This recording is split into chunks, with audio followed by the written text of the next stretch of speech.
Bueno, que los patitos, vamos a tratar un poquito sobre integración europea en el siglo XX. Algunas pinceladas, algunos datos, algunas circunstancias para un papel del tema de la integración europea que fue fundamental, sobre todo en esa segunda mitad del siglo XX. Evidentemente se podría hacer una introducción acerca de esos procesos de integración respecto del sistema internacional, qué actores existen, estructura, proceso, tipos de interacciones, por ejemplo el tema del conflicto, guerra, cooperación e integración. Porque en buena medida nos podemos encontrar con el asunto de saber diseccionar cuáles son las partes en el hecho de la construcción europea, no solamente en el ámbito institucional, sino también en la idea que hemos comentado alguna vez en el canal acerca de procesos intergubernamentales y procesos de integración, que son dos elementos bien diferentes. Esa integración política y económica, esos procesos de integración contemporáneos, algunos exitosos y otros no. Por eso, en buena medida, se suele poner como ejemplo para todos los demás esquemas el tema de la construcción europea, porque ninguno ha llegado tan lejos como el de la construcción europea en el mundo contemporáneo en el que vivimos, ya sea desde 1925 hasta 2025. El proceso histórico de la construcción europea, por lo tanto, es un aborde muy necesario y muy importante, como es la idea de la construcción de Europa hasta la Segunda Guerra Mundial, que existieron, en buena medida con proyectos etéreos a través de pensadores, Víctor Hugo, Immanuel Kant, Kudenov Kalergi, la época de los años 20-30, tal vez incluso podríamos decir mal llamada época de entreguerras, porque podríamos llegar a decir que solamente fue entreguerras en el frente occidental.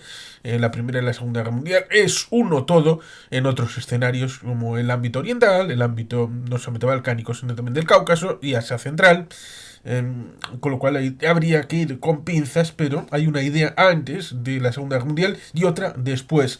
Ese movimiento europeísta, federalista y de cooperación europea, en los 5 primeros años después de la Segunda Guerra Mundial, el Congreso de La Haya, que crea el marco de la Comunidad Europea con esa bandera de las 12 estrellas, pero en la vertiente de derechos humanos, con la Carta Europea de Derechos Humanos, 1950, y muchos elementos que son importantes, pero que es un trasunto en principio pobre hasta llegar a París, el Tratado de París de 1951. Tratado de París, por lo tanto, creación de la CECA, la Comunidad Europea de Carbón y el Acero, proyectos fracasados, como es el tema de la Comunidad Europea de Defensa, y la Comunidad Política Europea, 1952-54, con lo cual ahí hay un momento entre el 51 y el 56, justo antes de los tratados de Roma y la creación de la Comunidad Económica Europea y la Comunidad Europea de Energía Atómica, o Euratom, en 1957. Luego nos encontramos con una evolución de la integración y avances y retrocesos en los años 60 y 70, con crisis, por ejemplo, la de la silla vacía respecto de los franceses. Y en el 68, cuando esto eclosiona con un volver a empezar, pero que luego en los años 70 ciertamente nos encontraríamos con el tema de el EQ, el sistema monetario europeo, diversos pasajes que en diversas fases han ido construyendo esa evolución de esa integración con esos avances, retrocesos. Luego nos encontramos con los años 80, con la integración de Grecia en el 81. Ya ha habido una ampliación en el 73, con Dinamarca, Reino Unido e Irlanda. Noruega al final no entra, tampoco entrará en el 94 o 95. Nos encontramos en el 86 con la entrada de España y Portugal, o también con ese acta única europea, que es muy importante y que viene de ese primer parlamento elegido democráticamente, como es el de la presidencia de Simone Weil, 1979, el Club del Cocodrilo, a partir del 81, bueno, ahí está Altiero Spinelli, que ahora tiene un edificio con su nombre, y esos eurodiputados, bueno, generaron una serie de documentos y que fueron importantes para ese acta única europea, y en esos años 80, pues está esa reforma plasmada, finalmente, aunque con sus limitaciones, en ese acta única europea hacia la consecución del mercado interior, que será una lucha de larga duración entre el año 85 y el año 92. El Tratado de Maastricht, el tema de las aduanas, que al final internamente se eliminan. Todavía tendríamos ahora el informe Draghi, entre otros muchos, que pudieran perfeccionar ese mercado interior, pero ya se va eclosionando que el tema del euro, que estará entre el 91 y 93 en fase previa, y luego ya se empezará a lanzar de manera más o menos coordinada con aquellos elementos para la integración hasta la eclosión física en 2002, pero ya en el 99, el 1 de enero del 99, estaba el euro digital, el euro más o menos contable, como había sido el EQ previamente, pero ya de manera oficial y establecida como una moneda y no como una cesta de monedas, que era lo que se había establecido hasta ese momento. Y en ese final del siglo, final del milenio, más allá de que el presidente de la Comisión Europea, Jacques Delors, tuvo esa visión geopolítica y geoestratégica de integración de lo que había sido el Pacto de Varsovia o el Kame-Comecon en el ámbito del otro lado del muro de Berlín, nos encontraríamos con esa consolidación de la Unión Europea después de tener personalidad jurídica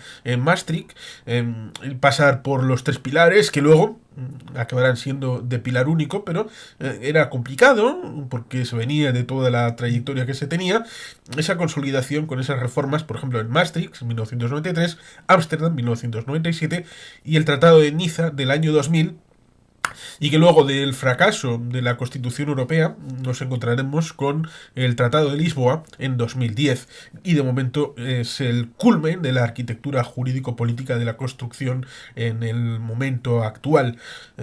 Tal vez se retome una constitución en algún momento del futuro, como se hizo en el proceso que primero fue declaración de Laken en diciembre del 2001 en este barrio de Bélgica, de Bruselas. Y luego vino la convención con Valéry Giscard d'Estaing y luego acabó con la situación del texto articulado, una constitución. Habrá una reforma con un nuevo tratado, Tratado de Berlín, Tratado de Roma, un Tratado de Bilbao. Luego, ciertamente, hay que sistematizar toda esta parte histórica con otros elementos, ya sean teorías de la integración, como es las teorías clásicas, el tema del federalismo, el funcionalismo, o el intergubernamentalismo, que son todas estas secciones más o menos técnicas que provienen desde la Unión Postal Universal y luego tecnificando un poquito más como la Internacional del Trabajo, la OIT, que en principio estaba vinculada a la Sociedad de Naciones, pero luego fue heredada por la Organización de Naciones Unidas, como muchas otras cosas. También habría, aparte de esas teorías clásicas de federalismo, funcionalismo, intergubernamentalismo, habría algunas nuevas en este final del siglo XX, como es neofuncionalismo, transnacionalismo, institucionalismo o teoría de los regímenes o nuevo regionalismo. Y esto, evidentemente, habría una serie de nuevos debates actuales de los últimos 25 años.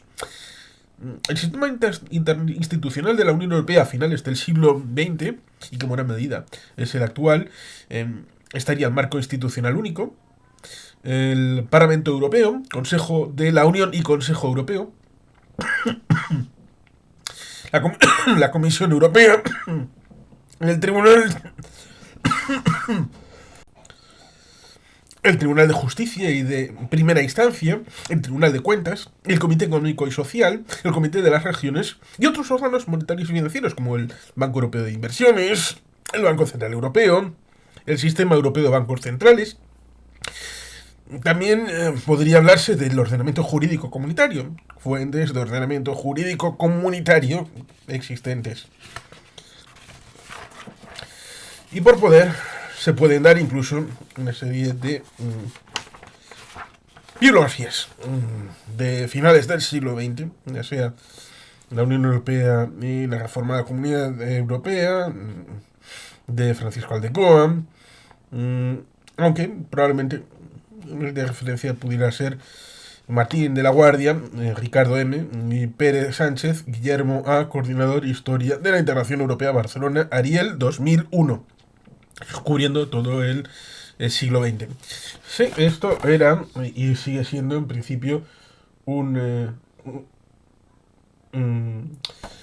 compendio bibliográfico. cosa que evidentemente ahora no se estila el hacerlo.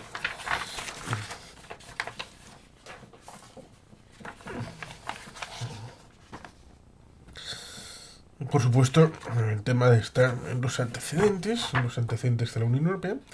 La Unión Europea, tal y como la conocemos hoy, es el resultado de un largo proceso iniciado en 1950 por los promotores de la Europa comunitaria. Es en esa fecha cuando nacen las dos corrientes de pensamiento que han dado cuerpo al proceso de integración comunitaria, federalista y funcionalista. Ambas confluyen hoy en el convencimiento de que debe existir un poder europeo que se asiente en unas instituciones democráticas independientes, con capacidad para regir aquellos sectores en los que la acción común resulta más eficaz de los estados individualmente: mercado interior, moneda, cohesión económica, social, política exterior y seguridad. Tras la Segunda Guerra Mundial, es Robert Schuman, ministro de Asuntos Exteriores francés, quien, inspirado por Jean Monnet, lanza el 9 de mayo de 1950, el Día de Europa, la revolucionaria propuesta de poner en común la producción franco-alemana de carbón y acero, creando una organización en la que pudieran sumarse otros países. La propuesta consistía, abrimos comillas: la paz mundial solo puede salvaguardarse mediante esfuerzos creadores proporcionados a los peligros que la amenazan, con la puesta en común de las producciones de base y creación de una alta autoridad cuyas decisiones vinculen a Francia, Alemania y los países que se adhieren a ella. Esta propuesta establecerá los cimientos concretos de una federación europea indispensable para el mantenimiento de la paz. Muy pocos ciudadanos europeos saben que el 9 de mayo de 1950 nacía la Europa comunitaria, en un momento, es importante recordarlo, en que la amenaza de una tercera guerra mundial se cernía sobre Europa. De ahí que en dicha fecha se celebre la fiesta de la Unión Europea. El mantenimiento de la paz y la reconstrucción de las sociedades constituían las principales prioridades. Se proponía crear una institución europea supranacional encargada de administrar las materias primas que en aquella época era la base de todo potencial militar: el carbón y el acero. Ahora bien, los países que iban a renunciar de esta forma a la propiedad estrictamente nacional de la columna vertebral de la guerra apenas acababan de salir de un espantoso conflicto bélico que había dejado tras de sí innumerables ruinas materiales y sobre todo morales, odios, rencores, prejuicios. Además del evidente interés económico, la puesta en común de los recursos franceses y alemanes complementarios suponían acabar con el antagonismo franco-alemán. Alemania era considerada por Francia como el socio en igualdad de derechos y esto hacía inviable una nueva guerra entre ambos, al tiempo que creaba un embrión de comunidad política europea. Se creaban así las condiciones necesarias para empezar de nuevo. Nacerá así la Comunidad Europea del Carbón y el Acero, la CECA, constituida por medio del Tratado de París del 18 de abril de 1951, sobre la base del principio de que, en palabras de Jean Monnet, Europa no se construiría de golpe, sino a través de realizaciones concretas, creando una solidaridad de hecho. En la CECA se integrarán Francia, Alemania, Italia, Bélgica, Holanda y Luxemburgo. Paralelamente a la creación de la CECA, surge la idea de crear un ejército europeo. Así pues, basándose en el modelo de la CECA, se negociaría y se firmará por los 6 países en 1952 el Tratado Constitutivo de la Comunidad Europea de Defensa, la CED. Esta integración pretendía utilizar los recursos humanos e industriales de Alemania para la defensa común, obviando los inconvenientes de un ejército nacional alemán. Y como se entendió que no era posible un ejército europeo sin una política exterior común, se elaboraría un proyecto de comunidad europea política, la CPE, la Comunidad Política Europea. Finalmente, ambos proyectos se fueron abandonando al negarse la Asamblea Nacional Francesa a ratificar el Tratado de la CED en 1954, curiosamente en paralelo con el acuerdo de Dien Bien Phu mediado por los Estados Unidos. Todos los países que deciden democráticamente adherirse a la Unión Europea adoptan los valores de paz, que son la piedra angular de la construcción comunitaria. Estos valores se hacen realidad a través del desarrollo económico y social y del equilibrio medioambiental y regional, únicos mecanismos capaces de garantizar un nivel de calidad de vida equitativo para todos los ciudadanos. Habida cuenta del contexto propio de la posguerra, no es de extrañar que las primeras organizaciones europeas tuvieran por objeto ante todo la cooperación militar y económica, aunque pronto surgieron iniciativas tendentes a reformar la cooperación política. A pesar de este fracaso, los estados seguirían manteniendo su voluntad de seguir adelante con una construcción europea. Esto les llevaría a construir una comunidad europea económica, la CEE, y una comunidad europea de la energía atómica, Euratom, instituidas por los tratados de Roma del 27 de marzo de 1957.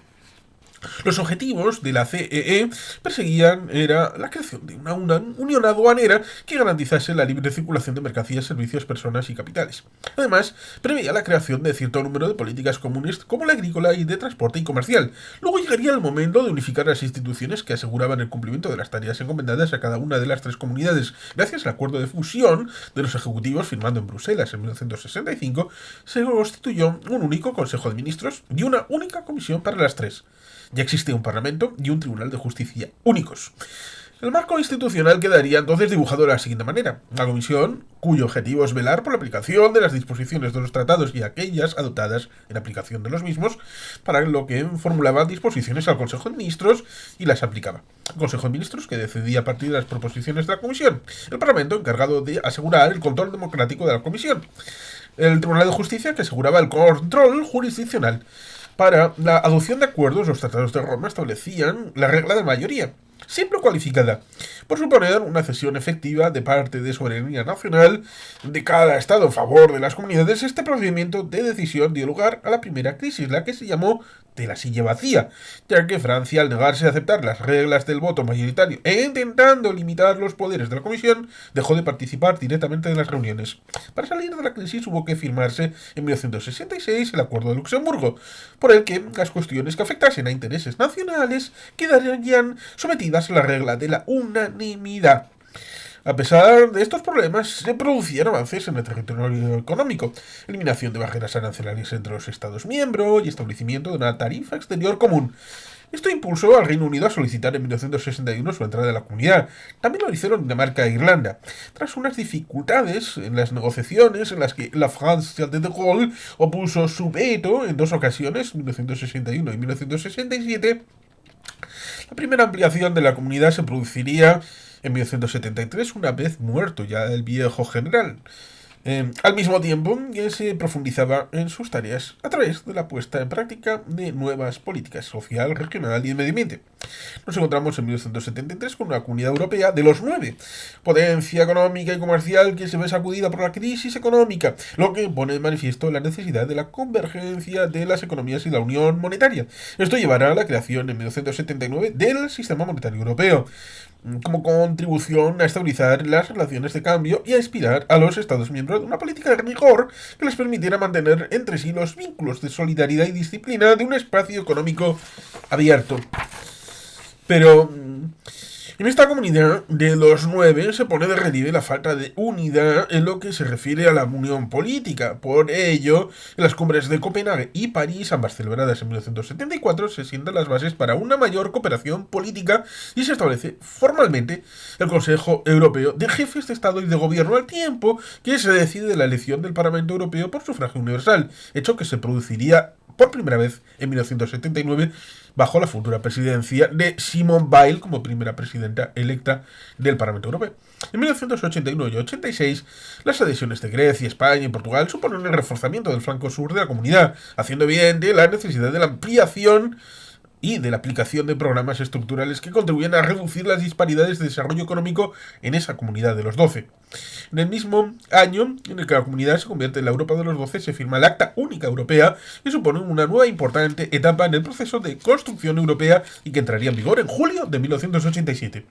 El Acta Única amplía los objetivos de la comunidad. Se establecerán como metas la realización de un mercado interior para el 31 de diciembre de 1992, un espacio sin fronteras interiores en el que deberá quedar finalmente garantizada la libertad de circulación de mercancías, personas, servicios y capitales, las 4 grandes libertades europeas.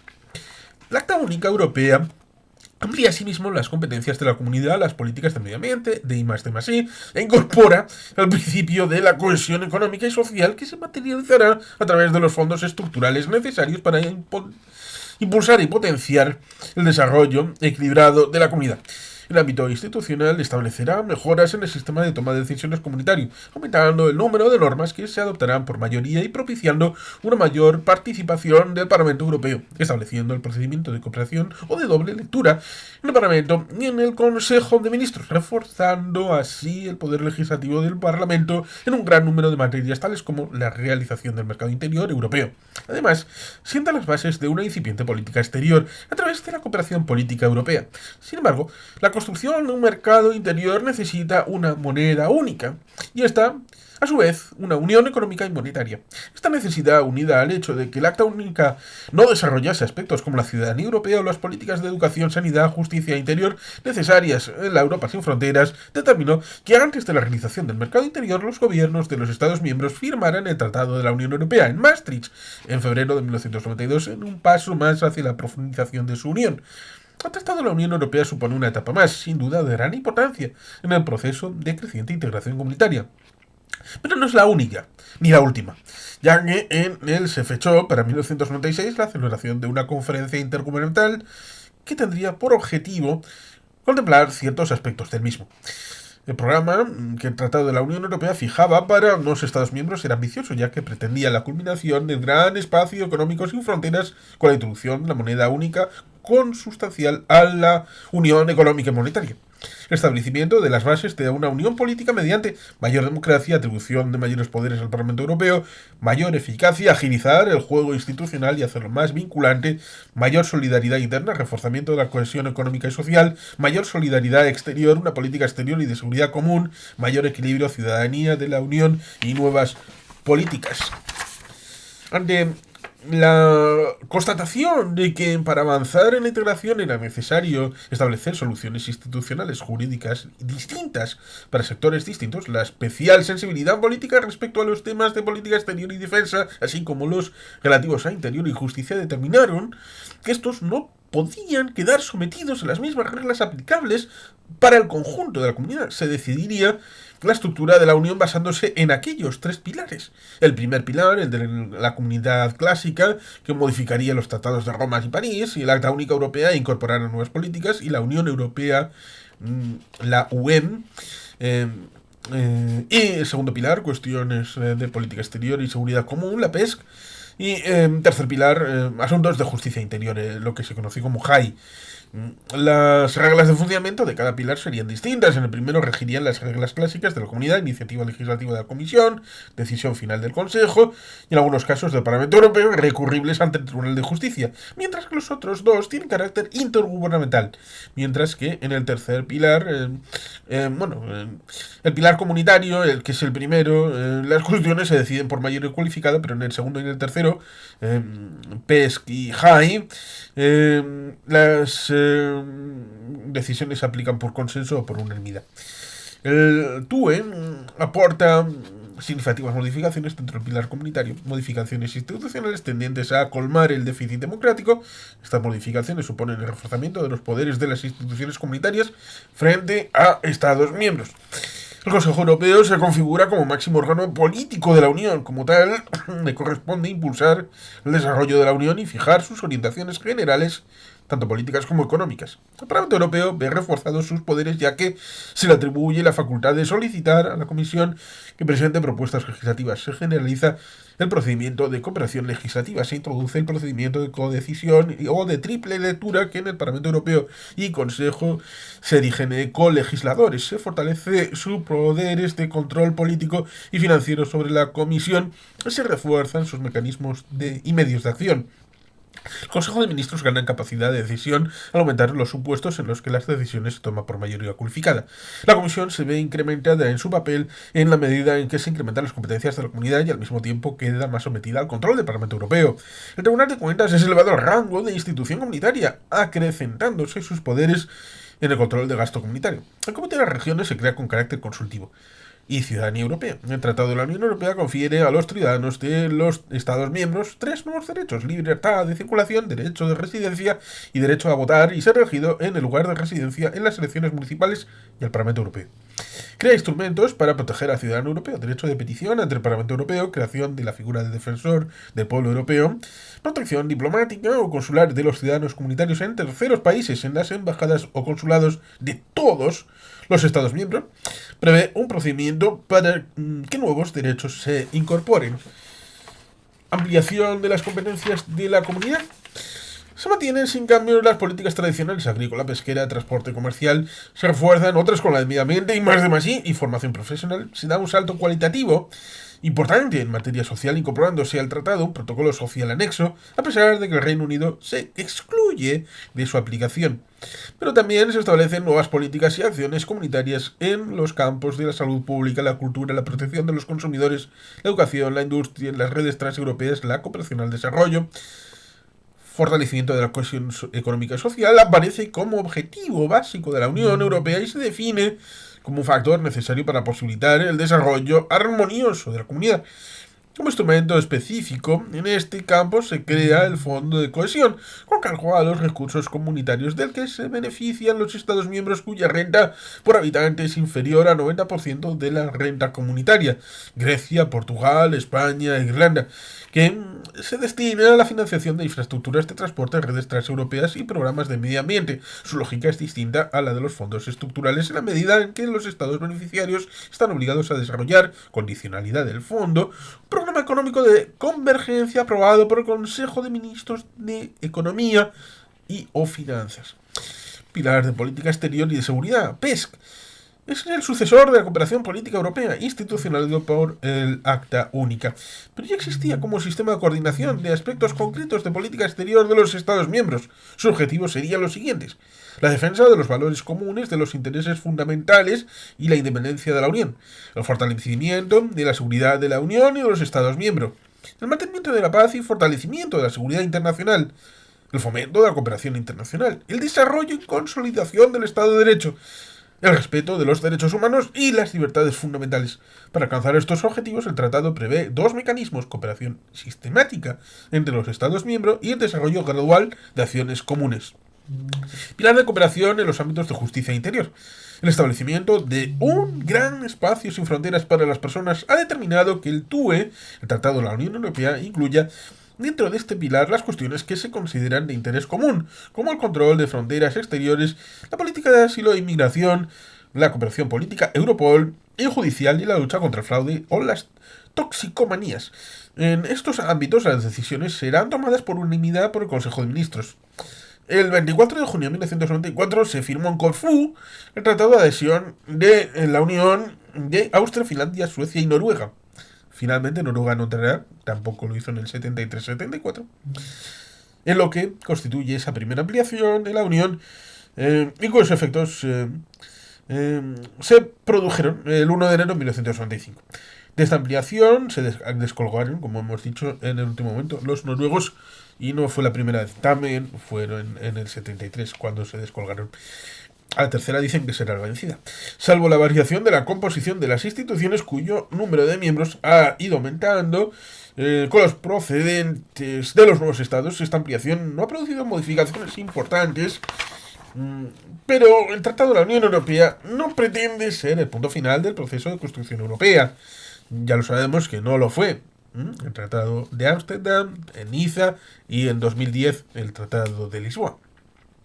A efectos de continuar avanzando en el mismo, el propio tratado contiene una disposición, un artículo, que contempla su revisión, para lo que se convocaría en 1996 la conferencia intergubernamental que iniciaría sus trabajos en Turín para corregir y mejorar Maastricht. Los principales temas de revisión serían estos: la reforma de las instituciones, tanto en lo que se refiere a su composición como al procedimiento de toma de decisiones, con vista puesta en una futura Unión Europea formada por una veintena de estados, la previsible entrada en lo que fue el 1 de mayo del 2004. El principal problema que se plantea respecto a las instituciones es cómo hacerlas funcionar eficazmente, ya que con las actuales estructuras no serían operativas. Se plantea un recorte del número de diputados al Parlamento Europeo de cada Estado miembro, acompañado de mayores poderes y atribuciones para esta institución. La composición y el número de miembros del Colegio de Comisarios deberá variar para permitir su funcionamiento. Si se siguiera la regla actual de 2 comisarios por país grande y 1 por pequeño. En una Unión Europea ampliada, la Comisión estaría formada por más de 30 comisarios. Spoiler, ahora son 27. En cuanto al Consejo, se plantea el problema de la determinación del número de votos en su seno, duración de las presidencias y composición de la Troika. Por lo que respecta al procedimiento decisorio, se intentará la extensión del voto por mayoría cualificada a campos actualmente sometidos a la unanimidad. comunitarización de las nuevas políticas. Respetando el principio de subsidiariedad, se estudiará la ampliación de las competencias de la Unión en materias como empleo, turismo y otras. También será un objeto de estudio los pilares del PESC y de justicia interior, aunque su revisión no estaba prevista en el Tratado de la Unión Europea.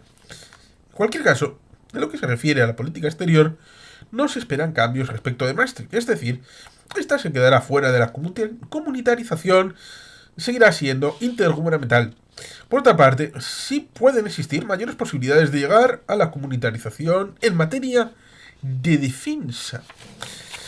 Con lo cual este sería un relato de lo que sucedía a finales del siglo XX, con elementos que seguramente a la gente que lo esté escuchando ahora le resultará sorprendente, como esas conferencias intergubernamentales o esos tratados, esas reuniones, esa realidad que ha ido evolucionando respecto de lo que ha construido el marco general y que en buena medida se da por hecho respecto de esos tres pilares de Maastricht, la reconversión respecto de lo que sucedió en Ámsterdam en 1997, la configuración de la comunidad en Niza en el año 2000, y de cómo se establece finalmente el marco comunitario ya hace 15 años en Lisboa en el 2010.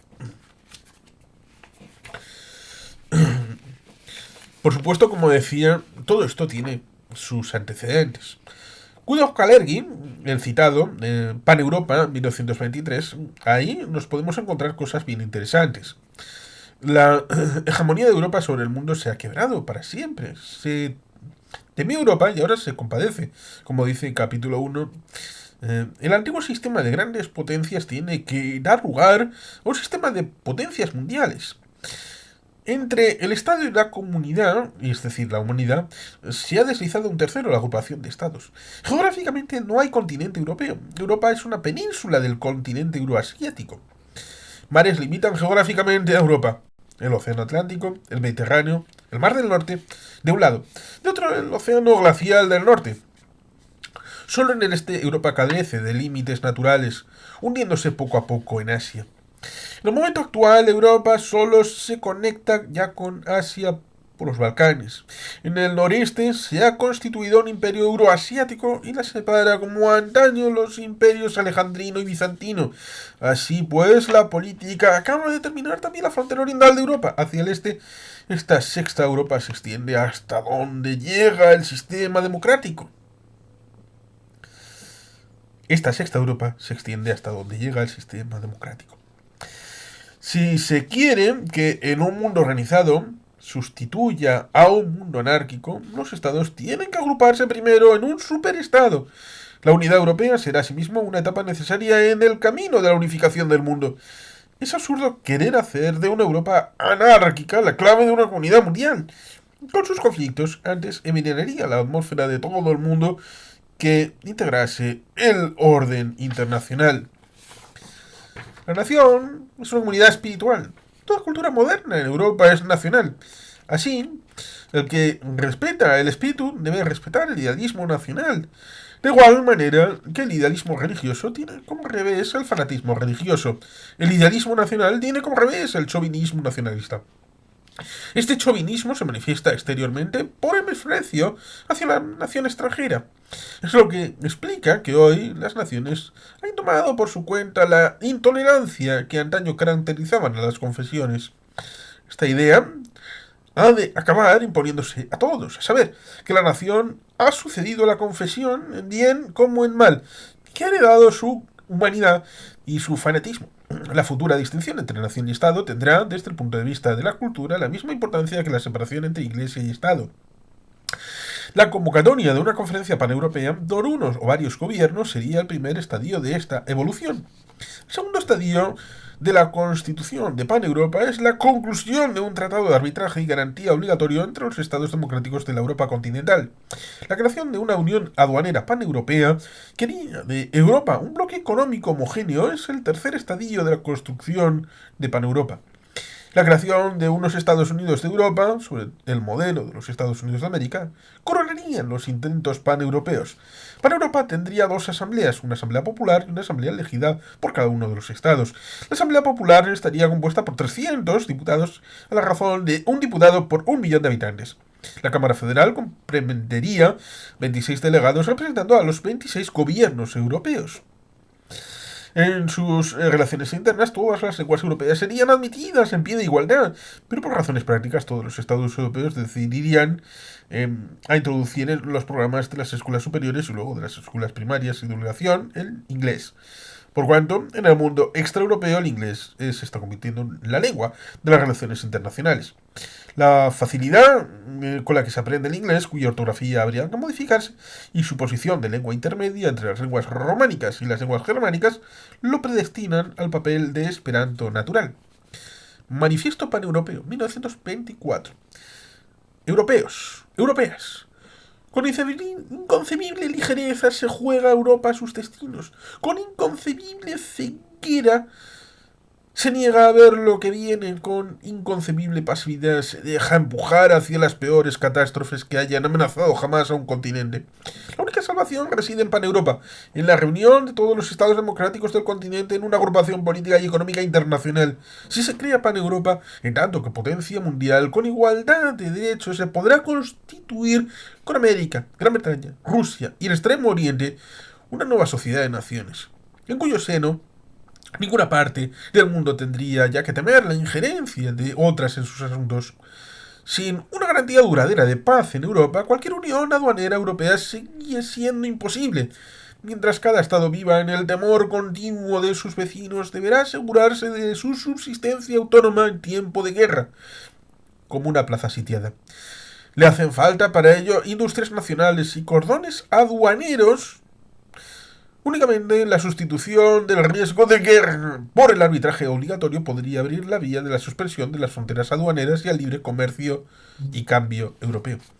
La unidad de los intereses pavimenta el camino que conduce a la comunidad política. La cuestión europea, el aquí, es posible que en la pequeña península europea vivan unos al lado de otros 25 estados en la anarquía internacional, sin que semejante estado de cosas conduzca a la más terrible catástrofe política, económica y cultural.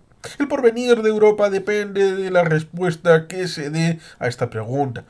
Se encuentra, pues, en manos de los europeos. Viviendo en estados democráticos, somos corresponsables de la política de nuestros gobiernos. No tenemos derecho a confinarnos en la crítica. Tenemos el deber de contribuir a la elaboración de nuestros destinos políticos. Si los pueblos de Europa quieren, Paneuropa se realizará. Les basta para ello con negar sus votos a todos los candidatos y partidos cuyo programa es antieuropeo. No hay que cansarse en repetir esta verdad sencilla. Una Europa dividida conduce a la guerra, a la opresión, a la miseria. Una Europa unida a la paz, a la prosperidad. Salvad a Europa y a vuestros hijos. Del discurso de Aristide Briand en la Sociedad de Naciones, 5 de septiembre de 1929. Aquí con alguna preocupación podría decir que hace brotar en mí una timidez por la que espero que querréis disculparme. Abordo otro problema. Durante estos últimos años me he asociado a una activa propaganda en favor de una idea que se ha tenido a bien calificar de generosa, acaso para no tener que calificarla de imprudente. Esta idea que nació hace muchos años, que obsesionó la imaginación de los filósofos y de los poetas, que les ha valido lo que cabe llamar éxitos de simpatía. Esta idea ha progresado en las mentes por su valor propio, ha acabado por parecer una exigencia de una necesidad. Se han reunido propagandistas para difundirla, para hacer que penetre más en el espíritu de las naciones, y confieso que me he encontrado con estos propagandistas. No he dejado, con todo, de no ocultarme a mí mismo las dificultades de semejante empresa, ni de percibir el inconveniente que puede suponer para un estadista el lanzarse a lo que bien cabría llamar semejante aventura. Pero pienso que en todos los contactos del hombre, inclusive los más importantes, los más sabios, hay siempre grano de locura o de temeridad. Entonces, me he concedido de antemano la absolución y he dado un paso al frente. Lo he hecho con prudencia, me doy cuenta de que la improvisación sería temible, y no se me oculta que el problema se sitúa tal vez algo fuera del programa de la Sociedad de Naciones, guarda sin embargo relación con él, pues desde el pacto existe. Eh, la sociedad eh, no ha dejado nunca de preconizar el acercamiento de los pueblos y la unión regional, incluso las más amplias. Pienso que entre pueblos que están geográficamente agrupados, como están los pueblos de Europa, debe existir una especie de lazo federal. Estos pueblos han de tener en todo momento la posibilidad de entrar en contacto, de discutir sus intereses, de adoptar resoluciones comunes, de establecer entre sí un vínculo de solidaridad que les permita enfrentarse en el instante preciso con las circunstancias agravadas si el pronto surgiesen. Este vínculo es el que yo quisiera tratar de establecer. Evidentemente la asociación actuará sobre todo en el ámbito económico, en cuestión más apremiante. Creo que en este terreno se puede tener éxito.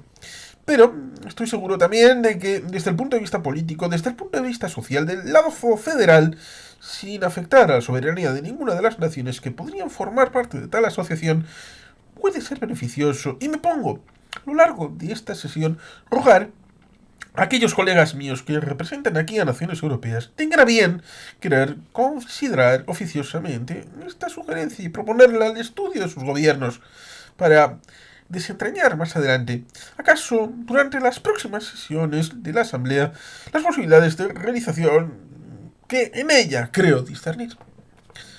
Memorándum del gobierno francés sobre la organización de un régimen de Unión Federal Europea, Memorándum Briand, 1 de mayo de 1930. Nadie duda hoy que la falta de cohesión en la agrupación de las fuerzas materiales y morales de Europa constituye prácticamente el obstáculo más serio al desarrollo y la eficacia de todas las instituciones políticas o jurídicas sobre las que se tiende a fundar los primeros pasos de una organización universal de la paz. Esta dispersión de fuerzas no limita menos gravemente en Europa las posibilidades de ampliación del mercado económico, las tentativas de intensificación y mejora de la producción industrial y por eso mismo de todas las garantías contra la crisis de trabajo, fuentes de inestabilidad política tanto como social. Pero el peligro de tal división se encuentra todavía agravado con el hecho de la extensión de las nuevas fronteras, más de 20.000 kilómetros de barreras aduaneras, de todos los tratados de paz han mantenido que crear para satisfacer en Europa las aspiraciones nacionales, sobre todo en este plano de la soberanía absoluta y de la entera independencia política, es como se debe realizar la inteligencia entre las naciones europeas. La hora nunca ha sido más propicia ni más apremiante para la inauguración de una obra constructiva en Europa, la regulación de los principales problemas materiales y morales consecutivos a la última guerra. Librará enseguida a la nueva Europa de aquello que grava más pesadamente su psicología así como su economía. Europa parece desde ahora disponible para un esfuerzo positivo que responda a un nuevo orden. Hora decisiva es que la Europa atenta pueda disponer por sí misma de su propio destino. Unirse para vivir y prosperar, tal es la estricta necesidad ante la cual se encuentran ahora las naciones de Europa. Parece que el sentimiento de los pueblos que se ha manifestado ya claramente a este respecto. A los gobiernos corresponde ahora asumir las responsabilidades o pena de abandonar el riesgo de iniciativas particulares y de empresas desordenadas, la agrupación de fuerzas materiales y morales a la cual les pertenece guardar la dominación colectiva en beneficio de la comunidad europea, tanto como de la humanidad. Del proyecto de declaración de las resistencias europeas. Julio 1944. Algunos militantes de los movimientos de resistencia de Checoslovaquia, Francia, Italia, Noruega, Países Bajos, Polonia y Yugoslavia, el representante de un grupo de militantes antinazis de Alemania, el representante alemán sería Gordeler, un antiguo alcalde de Leipzig, que sería ejecutado el 2 de febrero de 1945 por su participación en el complot contra Hitler. se ha reunido en una ciudad de Europa los días 31 de marzo, 29 de abril, 20 de mayo y 6 y 7 de julio. Han elaborado el siguiente proyecto de declaración que han sometido a discusión y a la aprobación de sus respectivos movimientos y del conjunto de los movimientos de resistencia europeos. Estiman oportuno dar a conocer desde ahora su proyecto a la opinión pública internacional, bajo la reserva del publicarlo en su redacción definitiva en cuanto haya sido aceptado por los movimientos, grupos y partidos a los que pertenecen. La resistencia a la opresión nazi, que une a los pueblos de Europa en un mismo combate, ha creado entre ellos una solidaridad y una comunidad de fines e intereses que adquiere todo su significado y todo su alcance en el hecho de que los delegados de los movimientos de resistencia europeos se hayan reunido para redactar la presente declaración en la que pretenden expresar sus esperanzas e intenciones en cuanto al destino de la civilización y de la paz. Los referidos delegados, suscribiendo las declaraciones esenciales de la Carta del Atlántico, afirman que la vida de los pueblos que representan debe estar fundada sobre el respeto de la persona, la seguridad, la justicia social, la utilización integral de los recursos económicos en favor de toda la colectividad y la expansión autónoma de la vida nacional. Estas finalidades solo pueden ser alcanzadas si los distintos países del mundo aceptan superar el dogma de la soberanía absoluta de los estados integrándose en una única organización federal. La falta de unidad y cohesión que existe todavía entre las distintas partes del mundo no permite llevar a cabo inmediatamente la creación de una organización que reúne a todas las civilizaciones bajo un gobierno federal único.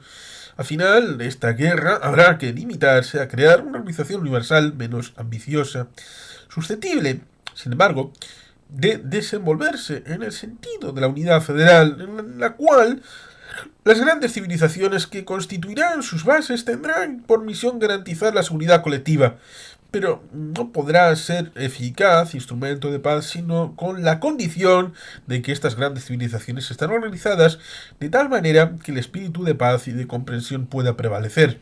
Por esta razón, en el marco de esta organización universal, el problema europeo debe ser objeto de una solución más directa y más radical.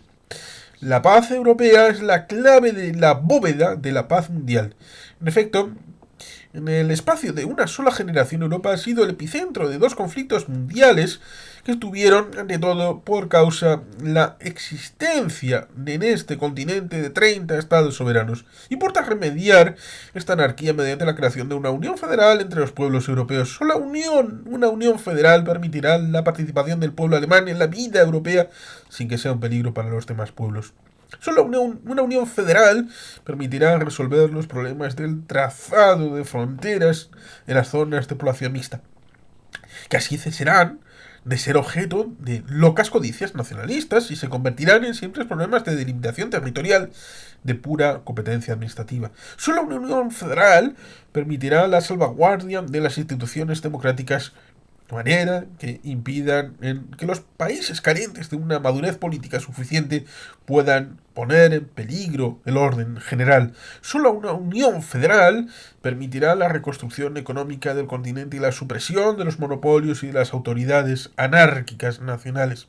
Solo una unión federal permitirá la solución lógica y natural de los problemas de acceso al mar de los países situados en el interior del continente, de la utilización racional de los ríos que atraviesan varios estados, del control de los estrechos y de una manera general de la mayor parte de los problemas que han perturbado las relaciones internacionales en el transcurso de estos últimos años.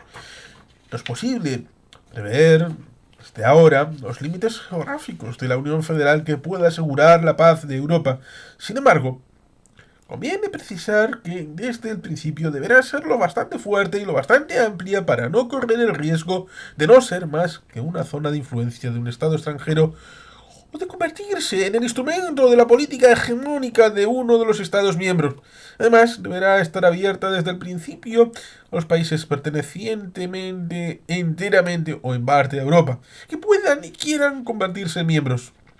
La Unión Federal deberá estar fundada sobre la Declaración de Derechos Civiles, Políticos y Económicos que garantice la libre situación de desarrollo de la personalidad humana. y en el funcionamiento normal de las constituciones democráticas. Además, deberá apoyarse en una declaración de los derechos de las minorías a una existencia autónoma que sea compatible con la integridad de los estados nacionales de los cuales forma parte. La Unión Federal no deberá vulnerar el derecho de cada uno de los países miembros de resolver sus problemas particulares conforme a sus características étnicas y culturales, pero teniendo en cuenta las experiencias y los fracasos de la Sociedad de Naciones, los estados deberán abandonar irrevocablemente a la Federación las atribuciones de su soberanía relativas a la defensa de su territorio, las relaciones con las potencias exteriores de la Unión Federal, los intercambios y las comunidades en las comunicaciones internacionales. La Unión Federal deberá poseer esencialmente un gobierno responsable no ante los gobiernos de los diversos Estados miembros, sino ante sus pueblos, por lo cual deberá ejercer una jurisdicción directa sobre los límites de sus atribuciones. Un ejército puesto bajo las órdenes de este gobierno y con exclusión de todo otro ejército nacional. Un tribunal supremo que juzgará todas las cuestiones relativas a la interpretación de la Constitución Federal y zanjará las eventuales diferencias entre los Estados miembros o entre los Estados y la Federación. Los movimientos de resistencia que suscriben reconocen la necesidad de una participación activa de las Naciones Unidas en la solución del problema europeo, pero piden que todas las medidas que tomen entre el cese de las hostilidades y el establecimiento de la paz sean tomadas en función de las exigencias de la Organización Federal. Hacen una llamada a todas las fuerzas espirituales políticas del mundo, particularmente a las Naciones Unidas, para que les ayuden a alcanzar los fines indicados en la presente declaración. Se comprometen a considerar sus problemas nacionales respectivos como aspectos particulares del problema europeo en su conjunto y deciden constituir desde ahora mismo una oficina permanente encargada de coordinar sus esfuerzos para la liberación de sus países, para organizar la Unión Federal de los pueblos europeos y para la instauración de la paz y de la justicia en el mundo. Moción de política general del Congreso de Montreux de la Unión Europea de Federalistas, 27 a 31 de agosto de 1947. La idea federalista constituye un principio dinámico que transforma todas las actividades humanas. No aporta tan solo un nuevo marco político, sino también nuevas estructuras sociales, económicas y culturales. Solución de síntesis consta de dos elementos indisolublemente conjuntados: la solidaridad orgánica y la libertad. En otros términos, el desarrollo de la persona humana a través de las comunidades de la vida cotidiana, así coordinada, deja de ser la libertad una prima a la explotación y la solidaridad una justificación de la dictadura. La verdadera democracia debe ser una articulación de solidaridades que se eleve desde la base hasta la cumbre, armoniosamente organizadas a todos los niveles. Pero el federalismo hace de la libertad el principio mismo de esta organización, principio a la vez europeo y universalmente humano que salvaguarda y favorece la diversidad espiritual, la tolerancia política, la seguridad del individuo, la libre iniciativa de las personas y de los grupos, la descentralización funcional y el self-government. El federalismo no puede nacer más que de la renuncia a toda idea de hegemonía organizadora ejercida por uno de los elementos integrantes y a todo el espíritu del sistema. Federar a Europa no es poner en orden según un plan geométrico a partir de un centro, de un eje, es sencillamente confrontar, coyuntar y coordinar en el espíritu y por medios y métodos que acaban de ser esbozados. Las realidades concretas y heterogéneas que son las naciones, los regímenes económicos y las tradiciones políticas de Europa, y es organizarlos desde sus caracteres peculiares a los que se trata a la vez de proteger y transfigurar, partiendo de los principios mismos del federalismo tal y como acabamos de recordarlos. Afirmamos que es posible entrar inmediatamente en la vía de una organización europea supranacional. La gravedad de la situación en la que Europa se encuentra exige un comienzo de realización federal allí donde se pueda ser intentada, allí donde los pueblos disponen todavía de cierta libertad de movimiento y de decisión, allí donde la opinión pública puede actuar eficazmente sobre la acción gubernamental. La federación, así puesta en movimiento, debe estar abierta a todos los pueblos, incluso a los que momentáneamente, por razones interiores o exteriores, no puedan participar en ella. Por eso, aun en el caso de que una federación europea solo pueda reunir en un principio una parte de los estados de Europa, la Unión Europea de Federalistas no aceptará nunca como un hecho consumado la división de Europa en dos bloques hostiles. Comenzar el esfuerzo de agrupación en el occidente europeo significa, para el oeste, escapar a los riesgos de convertirse en objeto de una política de poder, restituir así parcialmente a Europa el orgullo de su independencia legítima y tender la mano a los pueblos del este con el fin de que vengan a reunirse con los demás pueblos en una comunidad libre y pacífica. Únicamente en este espíritu aprobamos, juntamente con los trabajos emprendidos por la Comisión Económica para Europa, el esfuerzo de acercamiento intentado por 16 naciones del viejo continente como consecuencia de las propuestas Marshall y encaminadas a la puesta en común de los recursos naturales y de sus posibilidades de producción, al igual que aprobamos el acuerdo realizado por Holanda, Bélgica y Luxemburgo, Benelux.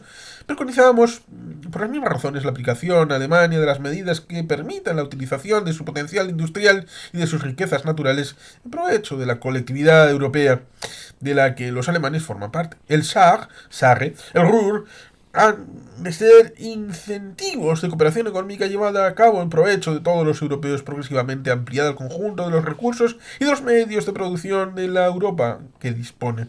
Pero en estos casos, como en todos los demás, se puede presentar a los federalistas, deben declarar que lo que hay que reducir es la soberanía absoluta de los estados. Una parte de esta soberanía debe confiarse a una autoridad federal asistida por todos los organismos funcionales útiles en orden al cumplimiento de las tareas económicas o culturales parciales o totales en el plano federal. Autoridad que posea esencialmente un gobierno responsable ante los individuos y los grupos y no ante los estados federados. Un tribunal supremo capaz de dirimir las controversias eventuales entre estados miembros de la federación.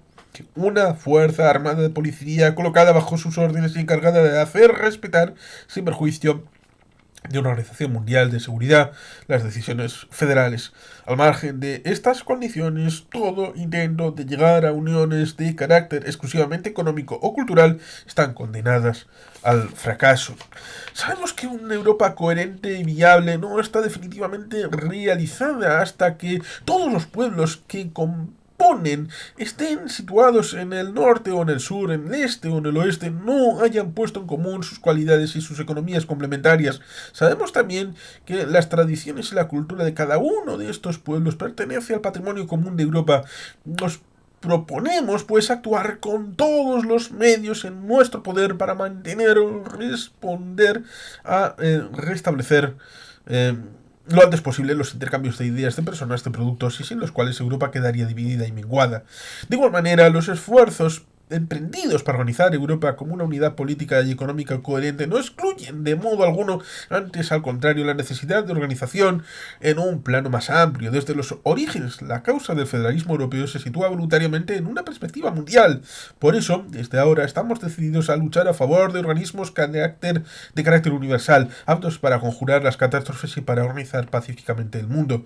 Estamos ciertamente convencidos de que ya es hora de hacer una política de orden mundial, de promover en Europa una política resuelta y radicalmente federalista, más para evitar cualquier equívoco. Digamos que no se trata de modo alguno para nosotros de fases de organización sucesivas. La meta del federalismo es la creación de una confederación mundial.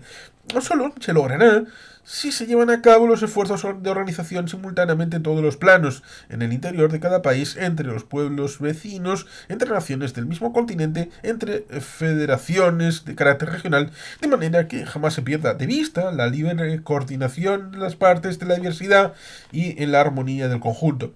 Ello es decir, que no queremos ni una Europa cerrada sobre sí misma, ni una Europa dividida. Nuestro lema es y seguirá siendo Europa unida en un mundo unido.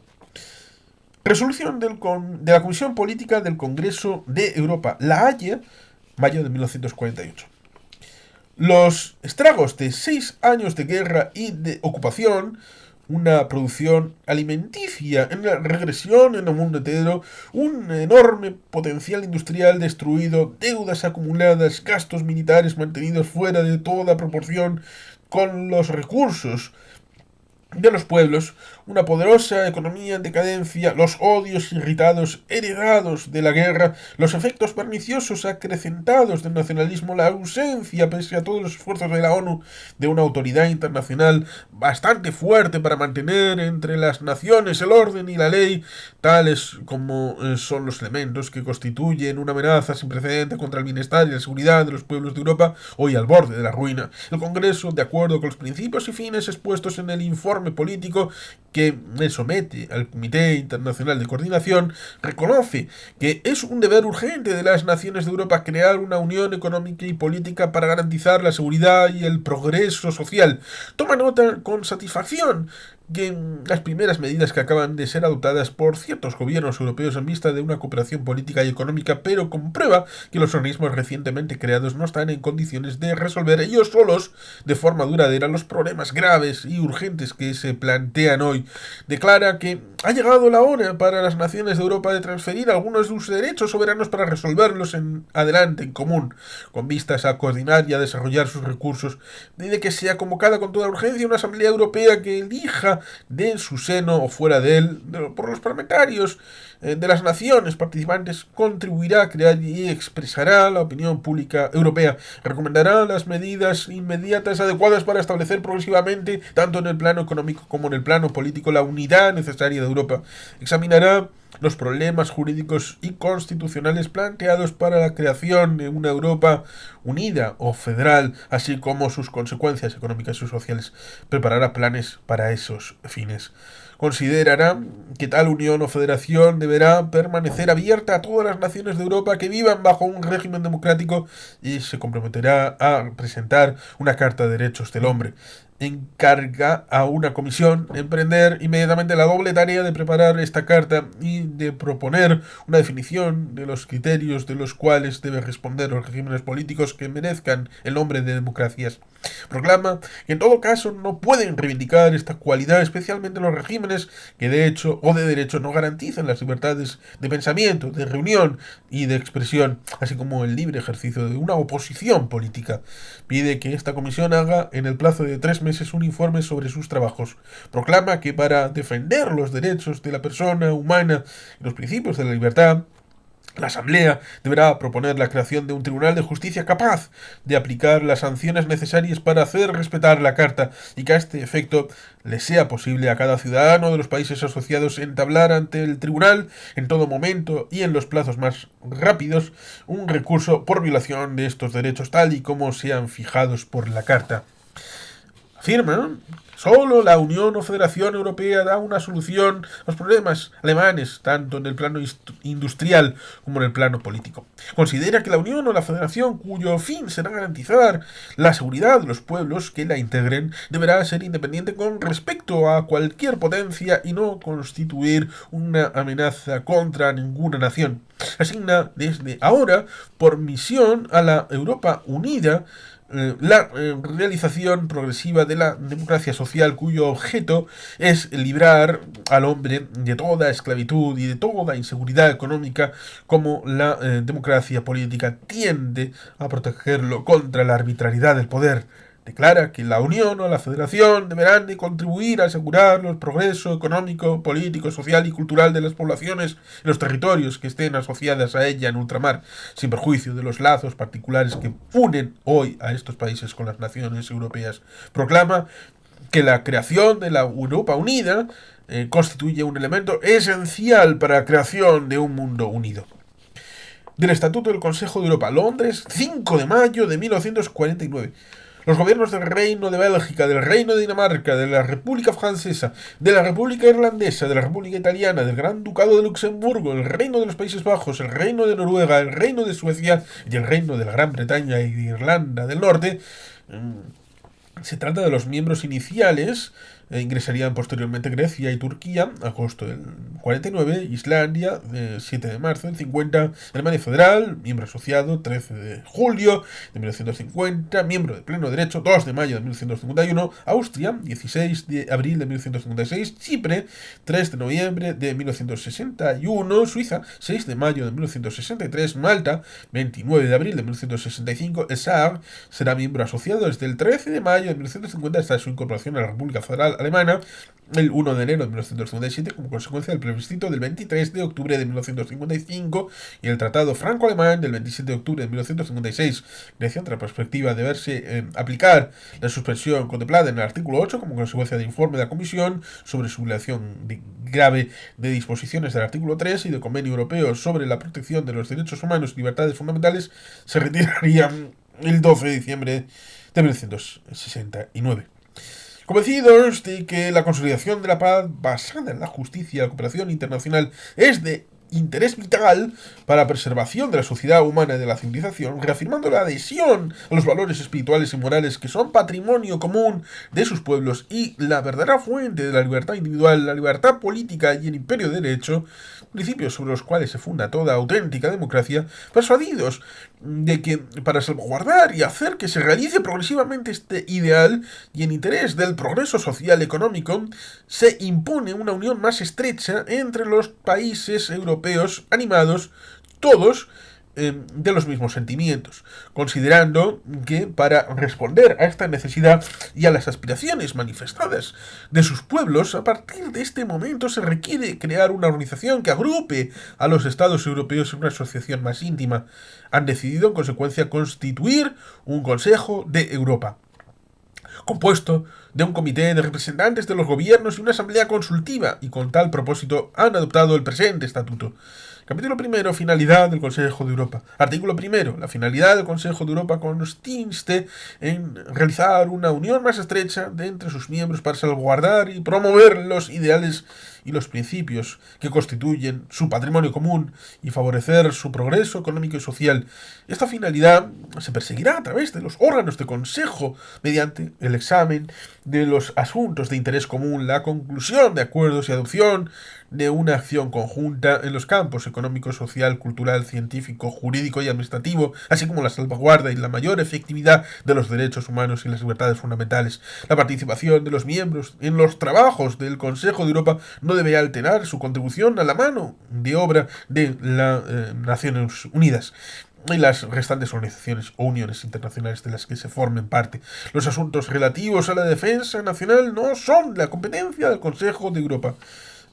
Composición.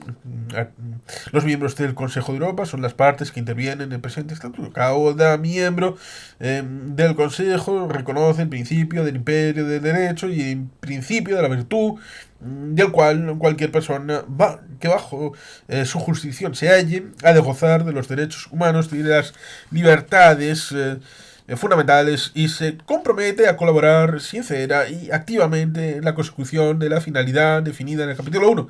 Artículo 4. Cualquier Estado europeo considerado capaz de cumplir las disposiciones del artículo 3 y tenga voluntad de hacerlo, podrá ser invitado por el Comité de Ministros a convertirse en miembro del Consejo de Europa. El Estado así invitado tendrá la calidad de miembro tan pronto como se remita en su nombre al Secretario General, instrumento de adhesión al presente estatuto.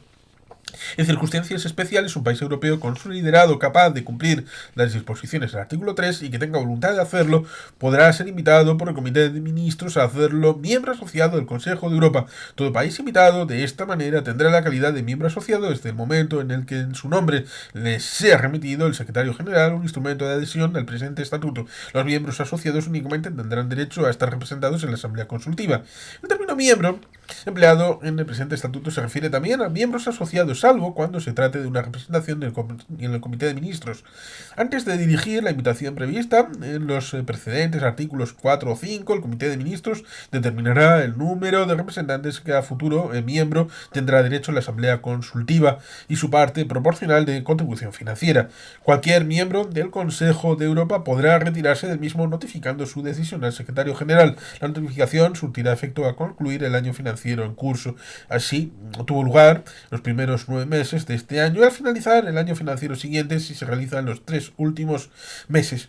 El Comité de Ministros del Consejo de Europa podrá dejar en suspenso el derecho de representación del miembro del Consejo de Europa que infrinja gravemente lo dispuesto en el artículo 3 e invariable a invitarle a retirarse de las condiciones previstas en el artículo 7. Si no atiende a dicha invitación, el Comité puede decidir que el miembro de que se trata ha cesado en pertenecer al Consejo a partir de una fecha que determinará el propio Comité. Cuando un miembro no cumpla sus obligaciones financieras, el Comité de Ministros podrá suspender su derecho de representación en el Comité y en la Asamblea Consultiva durante un tiempo que deje de satisfacer dichas obligaciones. Los órganos del Consejo de Europa serán el Comité de Ministros, la Asamblea Consultiva. Estos dos órganos serán asistidos por la Secretaría del Consejo de Europa. La sede del Consejo de Europa es Estrasburgo. Declaración de Robert Schuman, ministro de Asuntos Exteriores de Francia, 9 de mayo de 1950. La paz mundial no puede quedar salvaguardada sin esfuerzos creadores a la medida de los peligros que la amenazan. La contribución de una Europa organizada y con vida puede aportar a la civilización es indispensable para el mantenimiento de las relaciones pacíficas. Al hacerse desde hace más de 20 años, la campeona de una Europa unida, Francia, ha tenido siempre por objetivo esencial servir a la paz. Europa no se hizo y tuvimos la guerra. Europa no se hará de golpe ni en una construcción de conjunto, será mediante materializaciones concretas, creando primero una solidaridad de hecho. La reunión de las naciones europeas exige que la oposición secular de Francia y Alemania sea eliminada. La acción extendida y emprendida debe tocar en primer término a Francia y Alemania. Con esta finalidad, el gobierno francés propone llevar inmediatamente la acción sobre un punto limitado pero decisivo. El gobierno francés propone colocar el conjunto de la producción franco-alemana de carbón y acero bajo una autoridad común en una organización abierta a la participación de los demás países de Europa. La puesta en común de las producciones de carbón y acero asegurará inmediatamente el establecimiento de bases comunes de desarrollo económico, primera etapa de la Federación Europea, y cambiará el destino de estas regiones mucho tiempo consagradas a la fabricación de armas de guerra, de las cuales han sido más constantes víctimas. La solidaridad de producción de ello resulte pondrá de manifiesto que toda guerra entre Francia y Alemania se hace no ya impensable, sino materialmente imposible. El establecimiento de esta unidad poderosa de producción, abierta a todos los países que quieran participar en ella, conduciendo a suministrar a todos los países en ellos unidos los elementos fundamentales de la producción industrial de las mismas condiciones, echará los fundamentos reales de su unificación económica. Esta producción será ofrecida a todo el mundo sin distinción ni exclusión para contribuir a la elevación del nivel de vida y el progreso de otras obras de paz. Europa podrá, con medios incrementados, proseguir la realización de una de las tareas esenciales del desarrollo del continente africano.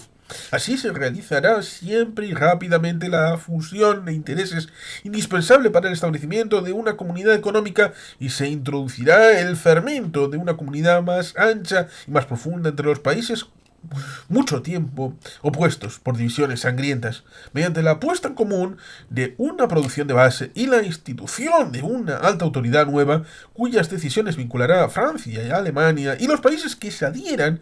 Esta propuesta pondrá las primeras bases de una federación europea indispensable para el mantenimiento de la paz. Para proseguir en la realización de los objetivos así definidos, el gobierno francés estará dispuesto a abrir negociaciones sobre las bases siguientes. La misión conferida a la autoridad común será asegurar dentro de los plazos más rápidos la modernización de la producción y el mejoramiento de su calidad y el suministro de condiciones idénticas de carbón y acero en el mercado francés y en el mercado alemán, así como en los otros países que se adhieren. El desarrollo de la exportación común hacia los otros países, la igualación en el progreso de las condiciones de vida de la mano de obra de estas industrias. Para alcanzar estos objetivos a partir de las condiciones muy dispares en las cuales están situadas actualmente las producciones de los países adheridos a título transitorio, deberán ponerse en marcha ciertas disposiciones que lleven consigo la aplicación de un plan de producción de inversiones, la institución de mecanismos, la perecuación de los precios, la creación de un fondo de reconversión que facilite la racionalización de la producción, la circulación del carbón y del acero entre los países adheridos será inmediatamente liberada de todo derecho de aduana y no podrá ser afectada por tarifas de transporte diferenciales. Progresivamente irán surgiendo las condiciones que aseguren espontáneamente el reparto más racional de la producción a nivel de productividad más alto, contrariamente a un cártel internacional con tendencia al reparto en la explotación de los mercados nacionales mediante prácticas restrictivas y el mantenimiento de beneficios elevados. La organización proyectada asegurará la fusión de los mercados y la expansión de la producción. Los principios y los compromisos esenciales definidos están arriba. Será objeto de un tratado firmado entre los Estados y sometido a la ratificación de los parlamentos. Las negociaciones indispensables para concretar las medidas de aplicación les llevarán a cabo con la asistencia de un árbitro designado de común acuerdo. Este tendrá por misión velar porque los acuerdos sean conformes a los principios y en caso de oposición irreductible determinará la solución que se adopte.